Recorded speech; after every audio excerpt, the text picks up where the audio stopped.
Vamsi TV. Malayali భామ కీర్తి సురేష్ కు గత ఏడాది బాగా కలిసొచ్చింది. తెలుగులో దసరా, బోలా శంకర్ విజయాలు ఆమె కెరీర్ లో కొత్త ఉత్సాహాన్ని నింపాయి. ప్రస్తుతం ఈ భామ తమిళంలో 3 సినిమాలతో బిజీగా ఉంది. మరోవైపు ఈ ఏడాది బేబీ జాన్ చిత్రంతో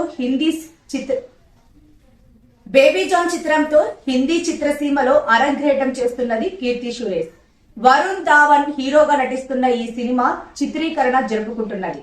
తాజా సమాచారం ప్రకారం కీర్తి సురేష్ హిందీలో బంపర్ ఆఫర్ను సొంతం చేసుకున్నట్లు తెలిసింది. ఇక వివరాల్లోకి వెళ్తే అక్షయ్ కుమార్ హీరోగా ప్రియదర్శన్ దర్శకత్వంలో ఓ సినిమాకు సన్నాహాలు జరుగుతున్నాయి.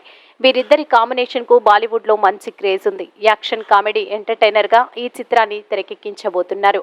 ఇందులో కీర్తి సురేష్ ను కథానాయకిగా ఖరారు చేయబోతున్నారని తెలిసింది. హీరోయిన్ పాత్ర కోసం ఆలియా భట్, కియారా అద్వానీ పేర్లను పరిశీలించిన చిత్ర బృందం చివరికి కీర్తి సురేష్ ను కన్ఫర్మ్ చేసిందని తెలుస్తోంది.